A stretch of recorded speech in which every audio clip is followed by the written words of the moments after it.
এবং গৌরব ছিল দিনের হাতে সমস্ত গৌরবের ভাইয়ের মৃত্যু হবে।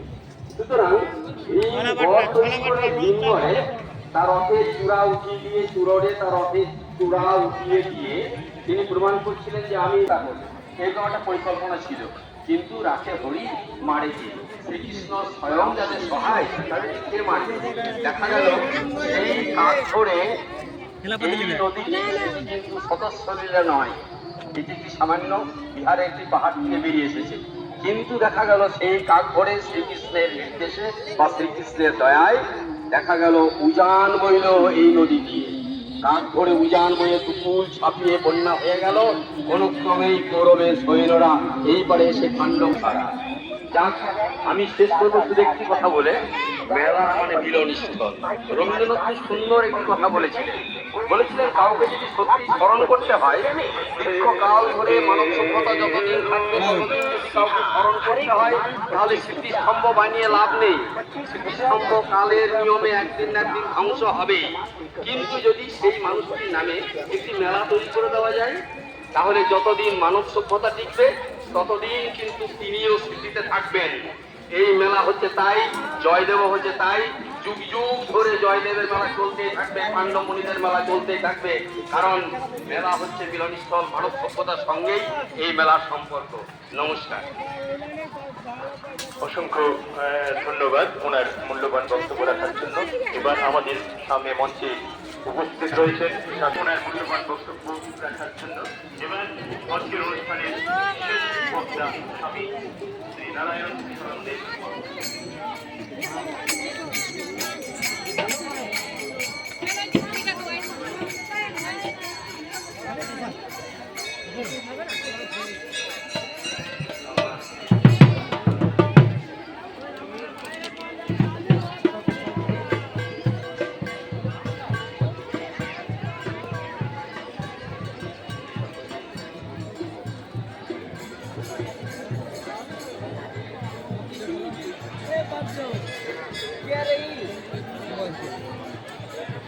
खगा रे खगा चले जाबे ना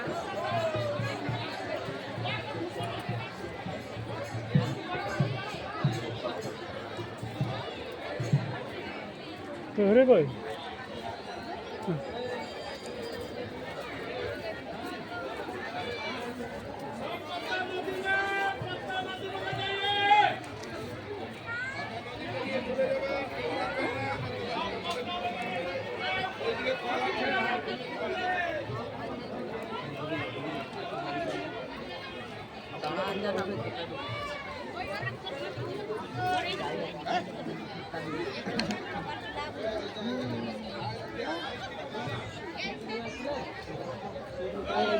জায়গা আছে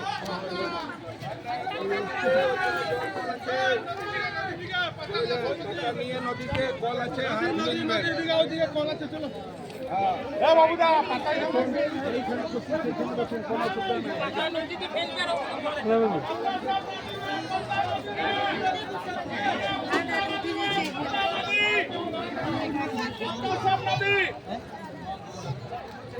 পদ্মা সব নদী ডুবে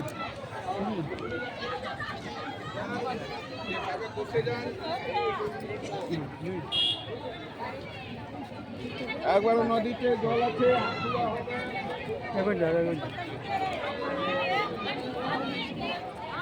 অল্পতে খাবো আমরা।